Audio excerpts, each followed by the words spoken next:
Hey there, have you heard of this game? This is Landmarks by Floodgate Games, designed by Rodrigo Rego and Danilo Valenti. Apologies if I butchered those names. In this 2 to 10 player game, you're taking on the role of a party who got lost on their way back to the camp. All of you possess an old walkie-talkie and a map. You're trying your best to avoid the dangers that lurk in the jungle while avoiding the curses, getting lost, running low on water, or worst of all, death. With your team, you're sending one-word clues to find their way to the treasure and get off the island. So let's talk more about the game. To set up a game, place the island mat in the center of the playing area. It doesn't matter which side you place it on, as both sides are different only through decoration and artwork. Next, you're going to choose someone to be the Pathfinder. The Pathfinder will be the person who gives clues to guide the party. From this point forward, all players will be referred to as the party. Then you will give the markers to the Pathfinder. The Pathfinder will take one map card at random, hiding it from everyone else. Depending on how you like to play determines what cards that you will need to draw. For co-op, use the green or yellow cards. Depending on the difficulty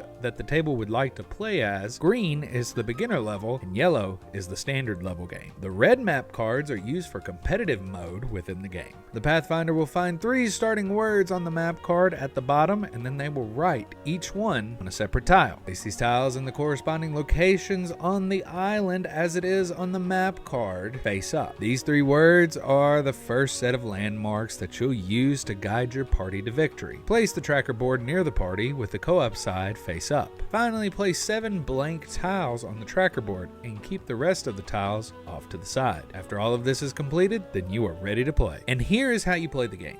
Each round, you will do 4 of the following things. Number 1, give a clue. Number 2, place the clue. Number 3, explore the island. Number 4, check to see what's on that location. The first part is give a clue.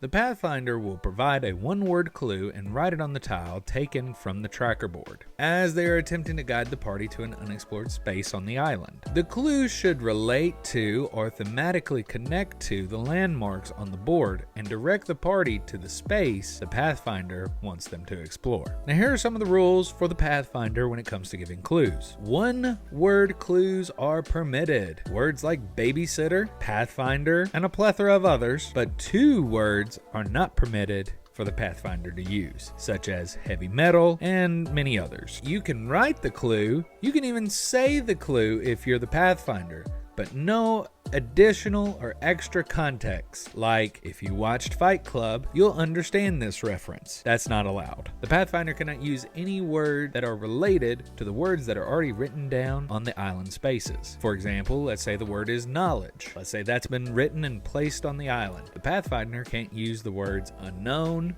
new, know-how, and many others. Finally, the Pathfinder's clues must relate to the meanings of the words. No clues based on rhymes, numbers of letters, position of existing words, features on the board, or any direction that you might want players to go. That's going to ruin the game for everybody, and you're going to be the reason that it's not going to be fun. Now, that was all the rules that the Pathfinder has when it comes to giving out clues. Now, let's move on to the next part of the round, and that is placing the clue. After the clue has been given, the party's going to discuss which space that they believe that the clue belongs. You can explore any space that is adjacent to an existing landmarker. Once the party agrees, they place the tile on that space. This new word has become a landmark and helps the party to navigate through the island in future rounds. The third step is to explore the island. The Pathfinder will consult the map to see what space the party has explored. If it's an item or a hazard, then the Pathfinder will yell something silly to describe the situation, then they will apply the effect. So here are some of the effects that players could land on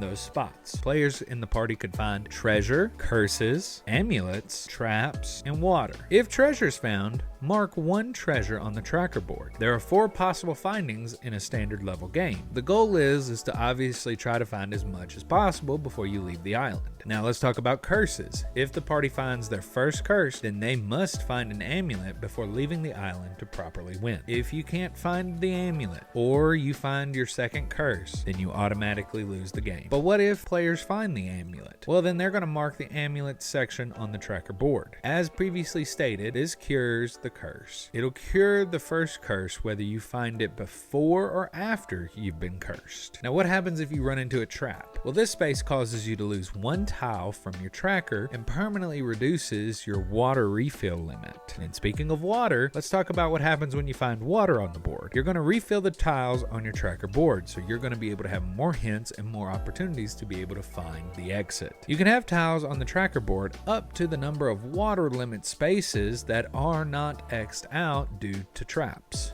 Then comes the final step in a round, and that is to continue your trek. If you did not exit this round, you still have tiles, and then you have to repeat steps 1 through 4 again in the next round. If you did not find the exit and your party does not have any more tiles, then your party will lose. If your team finds the exit, then check some of the following. If your team is cursed, with no amulets to heal yourself, then your party loses. If your team has found all or some of the treasure, then your party wins the game. If you have found no treasure, but you don't have any curses, your team still wins the game. But you're just going to regret it later on down the road. Oh, what could have been if you found that treasure? And that's how you play the base co-op version of Landmarks. As stated earlier, there is a competitive team mode of the game, but that is geared for another video. Thank you to Floodgate Games for a copy of the game. I'm very happy to own this fun game, and I thought it was just so much fun to play, and I just couldn't wait to share all of this with you. By the time this is uploaded to social media, Landmarks will be available in major retailers across the United States, such as Barnes & Noble and a few others. So be sure to check it out and get your copy today. As usual, feel free to let us know.